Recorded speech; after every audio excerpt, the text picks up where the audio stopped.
इस कार ने होंडा को ग्लोबल मार्केट में एक बहुत बड़ी और इम्पोर्टेंट जगह दी, क्योंकि ये कार हर किसी के लिए थी। चाहे आपको एक फैमिली कार या एक फन टू ड्राइव कार या एक ऐसी रिलायबल कार चाहिए जिसे आप मॉडिफाई करके एक ट्रैक मॉन्स्टर बनाना चाहते हैं, तो ये कार आपके लिए बहुत अच्छा ऑप्शन बन गई थी। तो होंडा ने ये सब कैसे अचीव किया?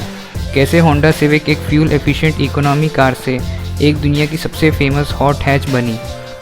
ये वीडियो उसी के बारे में है। I am an Indian car guy and this is the journey of Honda civic.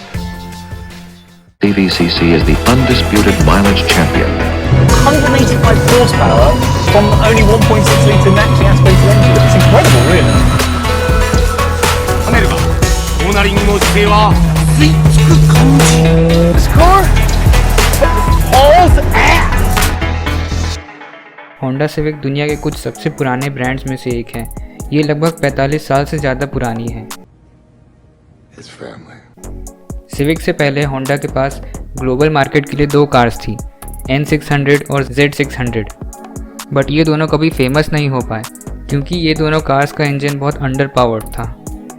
इसके बाद 1973 में होंडा ने फर्स्ट जेन सिविक लॉन्च करी, जो front engine front wheel drive layout पे बेस्ड थी। इस कार में एक completely new 4 cylinder engine use किया जाता था जो 50 ब्रेक हॉर्स पावर प्रोड्यूस करता था। इस कार का मेन सेलिंग पॉइंट ये था कि ये जर्मन ऑटोमोबाइल के लेवल की फिनिशिंग देता था बहुत चीप प्राइस पे, और ये बहुत रिलायबल भी थी। 1970s में वर्ल्ड के सामने एक और बहुत बड़ी प्रॉब्लम आ गई थी, जो कि थी ऑयल क्राइसिस। ऑयल क्राइसिस ने अमेरिका जैसे कंट्रीज़ को बहुत ज़्यादा इफ़ेक्ट किया, तो इसीलिए अमेरिका में फ्यूल एफिशिएंट कार्स की डिमांड बहुत बढ़ गई। इसे देखते हुए होंडा ने अपना न्यू CVCC इंजन डेवलप किया और इसे अमेरिका में लॉन्च किया। इस इंजन में कैटालिटिक कन्वर्टर की भी ज़रूरत नहीं पड़ती थी, तो ये उस समय के हिसाब से बहुत ज़्यादा एडवांस था।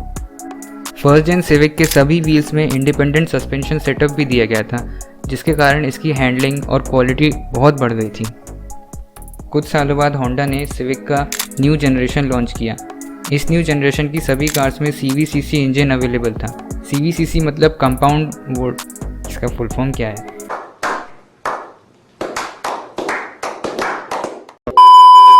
Compound vortex control combustion. अब इस जनरेशन में दो मॉडल्स अवेलेबल किए गए थे। पहला था GX, जिसमें फ्यूल एफिशिएंट इंजन था, लेस हॉर्स पावर वाला, और दूसरा था GL, जो लग्जरी पे ज़्यादा फोकस करके बनाया गया था। इसके बाद 1984 में सिविक का थर्ड जनरेशन आया। इस थर्ड जनरेशन की बॉडी बड़ी थी। नॉर्मल सिविक की पावर अब 76 हॉर्स पावर पहुँच गई थी। इसी जनरेशन में एक और न्यू मॉडल लॉन्च किया, जो था SI का मतलब स्पोर्ट्स इंजेक्शन।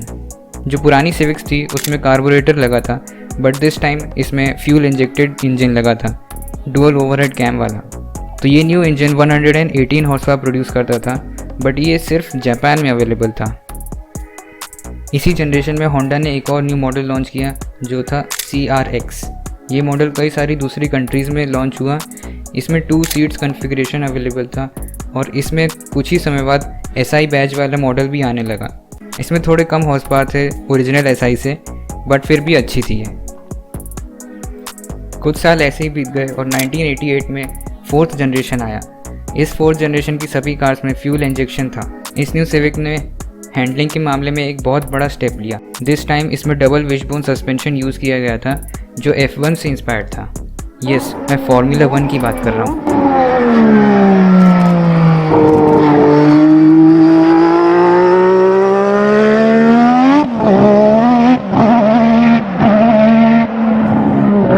इस डबल विशबोन सस्पेंशन के कारण इस कार की हैंडलिंग बहुत बेटर हो गई थी और कंफर्टेबल भी थी। इसी जनरेशन में सिविक के सेडान और वैगन मॉडल्स भी लॉन्च किए गए, और इसके साथ साथ CRX SI का भी न्यू वर्जन आया, जिसमें अब 105 ब्रेक हॉर्स पावर मिलता था फ्रॉम 1.6 लीटर इंजन। तो ओवरऑल थर्ड और फोर्थ जनरेशन से होंडा ने स्पोर्टी सिविक्स बनाना स्टार्ट किया था। 1992 में नया जनरेशन आया सिविक का, जो कि था 5th जनरेशन। इस जनरेशन में बॉडी स्टाइल इसका स्मूथ हो गया था, मोर एरोडायनेमिक हो गया था। इस जनरेशन में होंडा ने अपना लेजेंडरी VTEC इंजन लॉन्च किया।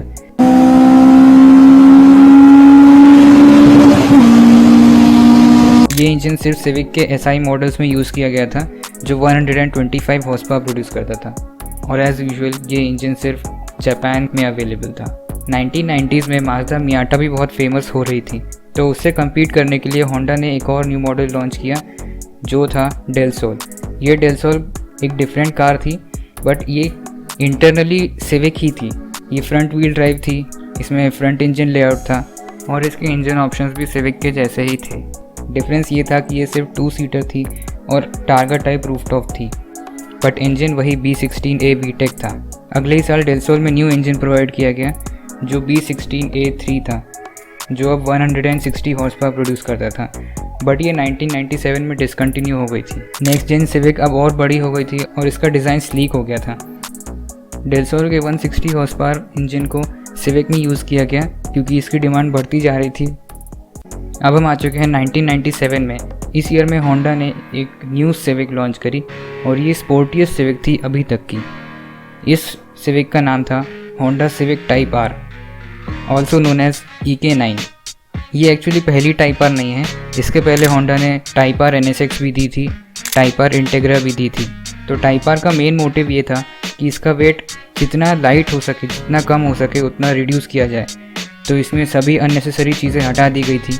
टाइप आर में Recaro sport seats, momo steering wheel और रेड इंटीरियर दिया गया था, जिसके कारण इसका इंटीरियर बहुत कूल लगता था। इस लाइट वेट मशीन को पावर देता था एक न्यू इंजन जो कि था B16B।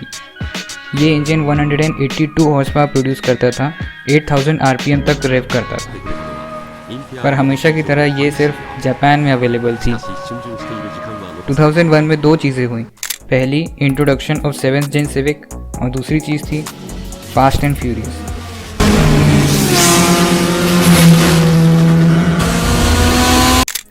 सिविक के 7th जेन मॉडल में डबल विशबोन सस्पेंशन हटा दिया गया था, जिसे सभी लोगों ने क्रिटिसाइज़ किया था और इस कारण से ये कार थोड़ी सी बोरिंग हो गई थी। But not the type R. 2001 में नई टाइप आर लॉन्च हुई जिसका नाम था EP3। ये 3 डोर हैचबैक थी।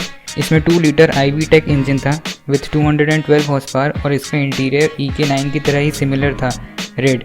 ये JDM टाइप आर 0 से 100 km/h सिर्फ 5.8 सेकेंड में कर सकती थी। ये फिगर उस समय के हिसाब से बहुत ज़्यादा फास्ट थे और अगर फ्रंट व्हील ड्राइव को कंसिडर करें तो बहुत ही ज़्यादा फास्ट। अब आते हैं 8th जनरेशन में। 8th जनरेशन लॉन्च हुआ था 2006 में और ये पहली सिविक थी जो हमें इंडिया में मिली थी।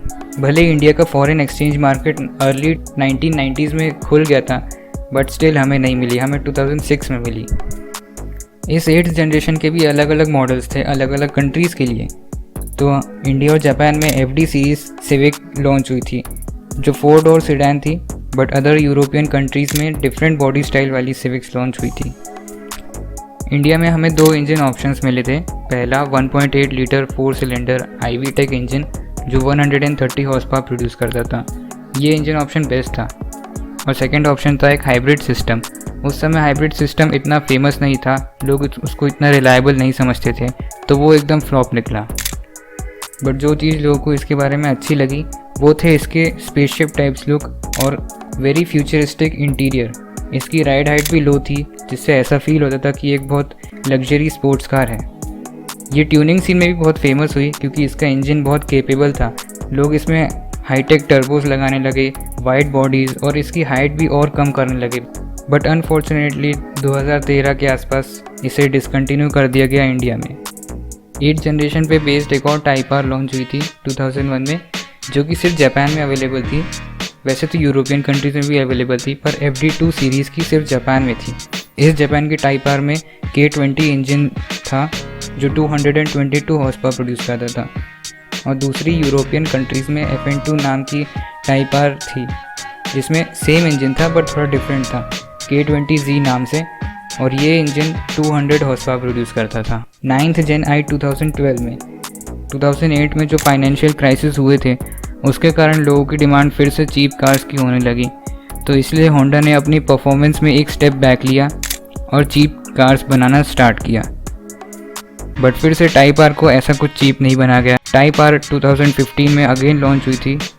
इसका नाम था FK2। ये एक पहली टाइप आर थी जिसमें एक टर्बो चार्ज इंजन यूज़ किया गया था। इसमें turbo charge 2 litre 4 cylinder engine था जो 306 हॉर्स पावर प्रोड्यूस करता था और इसके परफॉर्मेंस नंबर बहुत अमेजिंग है। ये 0 to 100 5.7 सेकेंड्स में कर सकती थी। इसमें लिमिटेड स्लिप डिफरेंशियल था, 6 स्पीड मैनुअल था, जो इस कार को एक कंप्लीट परफॉर्मेंस पैकेज बना देता है। सो फाइनली अब हम आ चुके हैं 10th जनरेशन में, जो कि करेंट जेन है सिविक का। ये जनरेशन लॉन्च हुआ था 2016 में। नोट किया जाए ये 2016 में सिर्फ फॉरेन मार्केट में लॉन्च किया था, इंडिया में ये 2019 में आई थी। तो ये 10th जेन ओवरऑल अच्छी कार थी। ये एक फास्ट बैक डिज़ाइन के साथ आती थी। इसमें अलग अलग इंजन ऑप्शंस थे, 1.6 लीटर IVTEC से लेके 2 लीटर K20 C1 टर्बो जो टाइप आर में यूज़ किया गया था। World wide 2 gear box option थे, पहला 6 स्पीड मैनुअल और दूसरा CVT gear box, but India में सिर्फ CVT गियर बॉक्स आया विद 1.6 लीटर IVTEC इंजन।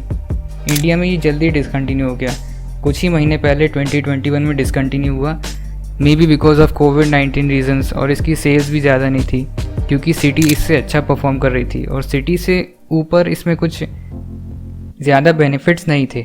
और 2017 में एक न्यू टाइप आर लॉन्च की गई जिसका नाम था FK8। ये अब तक की बेस्ट टाइप आर है। इस कार के पास नürburgring नॉच लाइफर का एक लैप रिकॉर्ड भी है। इसने नॉच लाइफर 7 मिनट 43.8 सेकेंड में कवर किया, जो कई दूसरी स्पोर्ट्स कार से अच्छा है। इस टाइप आर में टर्बोचार्ज 4 सिलेंडर इंजन ही है। ये पिछली टाइप आर की तरह ही 306 हॉर्स पावर प्रोड्यूस करती है, बट इस टाइम चेसी में बहुत इंप्रूवमेंट्स है और ग्रिप लेवल भी बहुत इम्प्रूव्ड है। इन सभी रीज़न के कारण ये टाइप आर सबसे बेस्ट है और इसे प्रूव करने के लिए इसके पास कई सारे अवार्ड्स हैं, जैसे कि टॉप गियर मैगजीन की तरफ से hot hatch of the year 2017 और इसे इंटरनेशनल एडिटर्स चॉइस भी वोट किया गया था 2017 के लिए। इट्स अ शेम कि हम इंडियंस को एक भी टाइप आर नहीं मिली। टाइप आर को भी लीव कर दें तो हमें कोई भी परफॉर्मेंस सिविक नहीं मिली, जैसे कि Civic S, Civic SI। Let's hope India में हमें सिविक SI या Civic type R next time मिले। तो ये थी होंडा सिविक की जर्नी। आप क्या सोचते हैं इस कार के बारे में, प्लीज़ कमेंट्स में लिख के बताइए, और आपकी कौन सी JDM फेवरेट कार है वो भी लिख के बताइएगा। This is everything from my side on Honda civic. मिलते हैं नेक्स्ट वीडियो में। Thanks for watching.